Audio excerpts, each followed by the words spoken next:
finally, I would like to congratulate tonight's award winner. As always, it is a tough challenge to pick a winner from such an auspicious list. Tonight's winner has demonstrated her ability to make difficult, selfless choices for the right reasons, build a successful business that operates domestically and in globally competitive markets, with ambitious plans for further growth. She has done this while balancing work and family and created an opportunity for the people in her business to do the same. Tonight's winner of the Europcar Women in Leadership Award is Cara Sabin.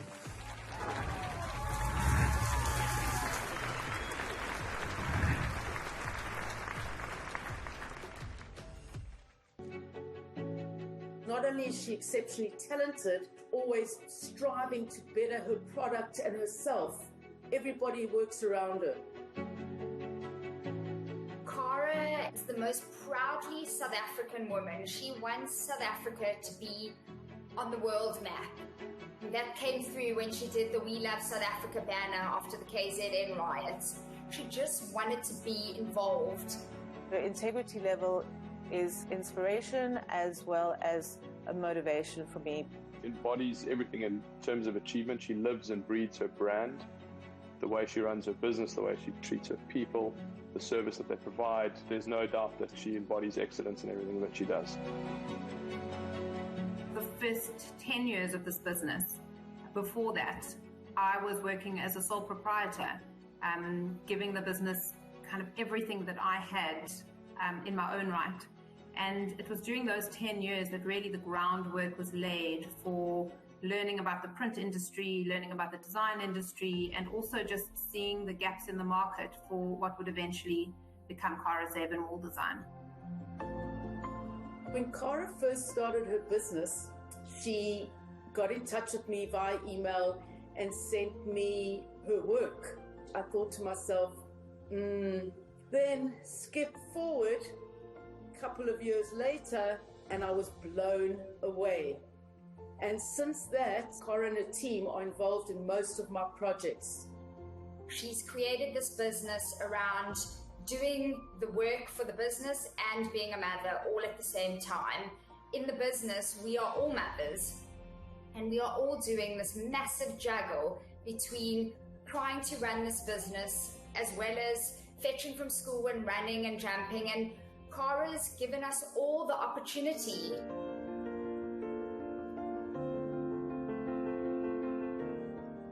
The thing with Cara, where I really applaud her, is just how she gives back. It's about giving back, and especially how you treat your staff and the people around you. And that's where I really salute Cara. She gives back a lot in all ways. Cara has been a personal leader for me that is inspirational and motivating. The company I've seen grow exponentially, and I believe this is from the passion, the dynamism, as well as the hands-on approach in which she manages her business. I think the thing which sets Cara apart from any other entrepreneur I've ever worked with is Cara's incredible vision in the space she works in. I have retained the stuff in the company that I love to do. A lot of the success has happened organically. I've found something I'm passionate about. I've done it to the best of my ability, and then I've hired people to do the roles that I'm not good at. She took her business to amazing heights in a very short space of time. She went from South Africa only, started opening up international branches with agency agreements and printers in the Netherlands, in the USA, in Australia, I believe in the UAE as well. And she did all of this in such a short space of time. It was inspiring to watch. Cara loves her business, and with that comes a huge amount of passion and optimism. I think her positive nature is what makes her grow. The way she embodies everything that she puts forward, her creativity, her design, her service, all makes her more than deserving as the winner of this award. I want to congratulate you, Cara, on the Europcar Award for leadership and being an amazing person to work for. Thank you.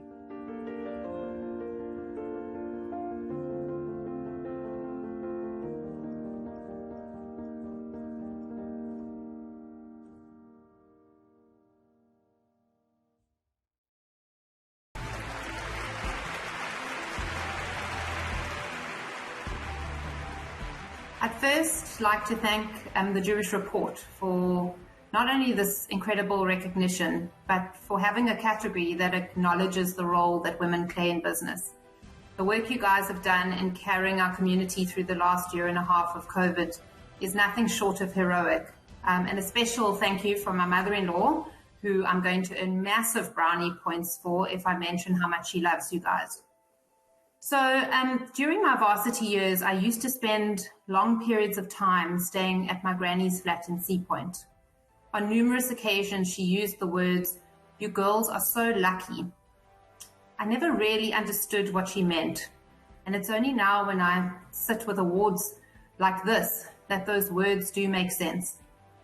My gran lived in a time when a woman studying after school was unusual. Even when my own mother reached varsity age, if you went on to study after school, the 5 main vocations to choose as a woman were nurse, teacher, social worker, librarian, and maybe legal secretary. My university years were completely different.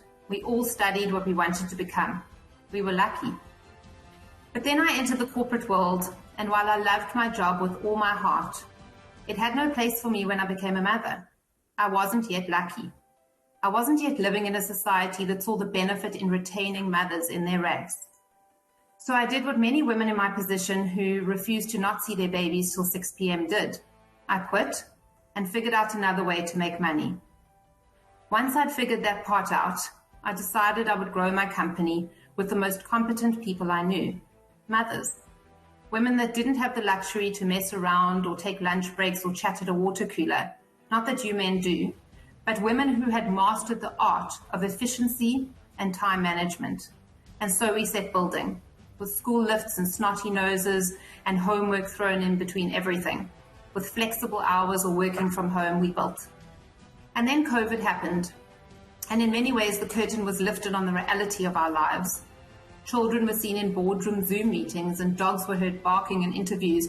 And the mess of our domesticity broke down the illusion that we don't have private lives that are happening while we work.